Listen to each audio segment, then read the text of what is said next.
Claude Anderson answers this. This is page 186 of the book, The Black History Reader. You can get copies of Dr. Anderson's books at powernomics.com. Question 65 says this. It says, is Black exceptionalism the unused key to Black self-empowerment? Let's see what he says here. He says, Blackness has had special importance and impact in America and the world. For centuries, the American public and politicians in particular have proclaimed that America's democratic values, freedoms, and immigration policies make it an exceptional nation among societies and is therefore due special recognition, respect, and elevated status over all other nations. Exceptional means something that is different, unique, rare, unusual, and remarkable. In the case of a group, it means the members have been treated in an uncommon manner from all others. What group of people in America, in nearly every respect, have been viewed and treated in a more egregious manner than Black Americans? Black Americans are an exceptional people in this nation in many ways. It is time for Black Americans to demand compensation, recognition, appreciation, and respect for what their exceptionality created in America.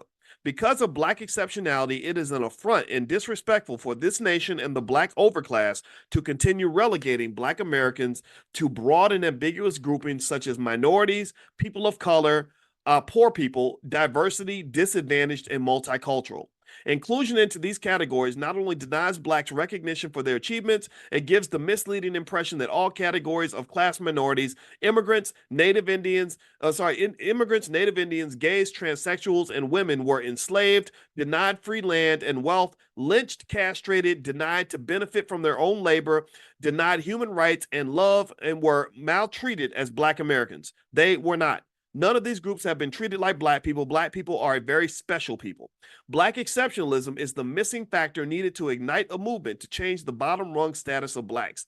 A fundamental premise of my Powernomics concepts urges Blacks to build group self-sufficiency and competitiveness upon its advantages and exceptionalities. Powernomics principles are the best hope that Black Americans have to survive and prosper in America. However, the window of opportunity is very small and closing quickly. In my book, Powernomics, the National Plan to Empower Black America, I correctly projected that when compared to other population classes, Blacks would be a permanent underclass by 2013, which has occurred. Underclass status is measured by a group standing on social discomfort indicators, such as, pay attention now, write this down. This is the list of quality of life factors Dr. Anderson lays out. He says, let's see here. Underclass status is measured by groups standing on social discomfort indicators such as measures of health. Are Black people at the bottom in terms of health? Mental and physical health. What do you think? Give me a yes if you agree. Employment. Do we have the highest unemployment rate? Poverty. In all those cities run by Democrats, are we still at the bottom rung when it comes to poverty? Income. How you doing on the income factor? You caught up with white people yet? Anybody? You caught up with Latino people? Anybody? Wealth. Well, we know about wealth. I showed y'all the chart a couple of days ago. Education. How those kids doing in school? Are we producing a bunch of kids that could be Rhodes Scholars if they wanted to? Are they just fully prepared to take on the world? Are they highly educated at the highest levels? What y'all think? Marcus Klein, tell me what's going on in Chicago public schools. Criminalization, meaning numbers of people going to prison, and business ownership. These data show Blacks are fixed at the bottom of every negative indicator and bear a disproportionate share of social pathologies. Underclass status is evident when, in public discourse or policy, Blacks are ignored, no longer mentioned or acknowledged by name, except for when the elections happen, as a group. Black Americans must use their exceptionalism to change direction. They have devoted nearly 500 years to running away from Blackness as a negative, but they must now turn to their exceptionality, view it as a positive, and proclaim it based upon the exceptional treatment and history they have experienced in American society. To use group exceptionalism as a positive force, it is necessary to know what makes them exceptional and distinguished from other groups in society. This is what makes you different. This is why you are specific. You deserve specific policies. The following is a partial list of ways Blacks are exceptional in the U.S. Black people were the first people on earth and ancestors of all mankind. 2, the first people in North America, the Folsom people and the Moors. 3, the only people enslaved by the U.S. Constitution, the U.S. Supreme Court, and state Jim Crow laws. 4, the only people classified as property, 3/5 of a human and a peculiar species. 5, Only people made a permanent minority and underclass by the 1790 nationalization laws. 6. The only people excluded from the billions of acres of free land granted to white immigrants. 7. The only people not paid for their labor, therefore they cannot acquire assets to pass to their children. 8. Free labor that, along with free Indian land, became the definition of the American dream sought by immigrants. 9. The only people for whom it was illegal to attend school or learn how to read and write. 10. Descendants of slaves and were in America before 99% of all other people arrived.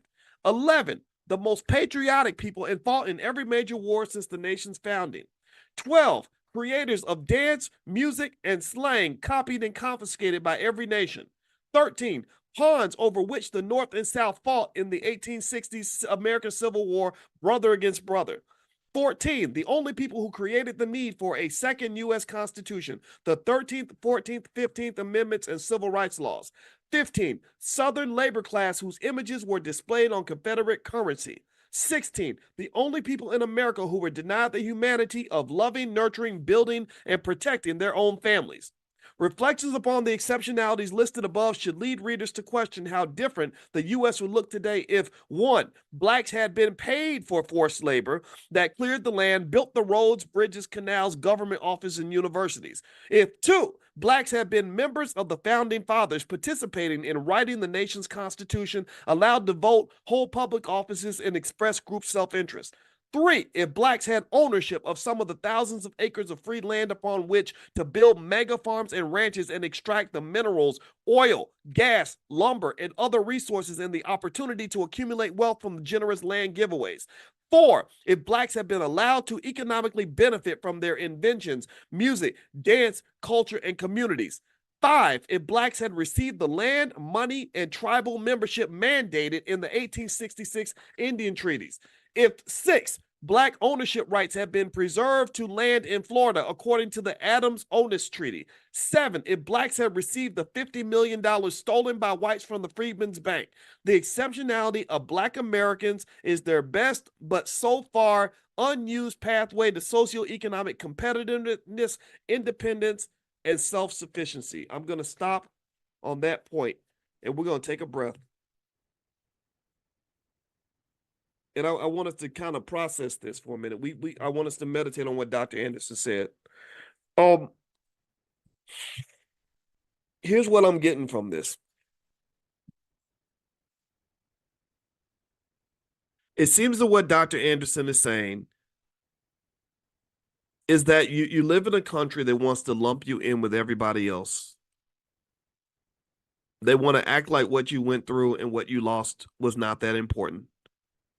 That all that matters is how we move forward from here, and the past is just the past, which means the past doesn't matter anymore. I beg to differ.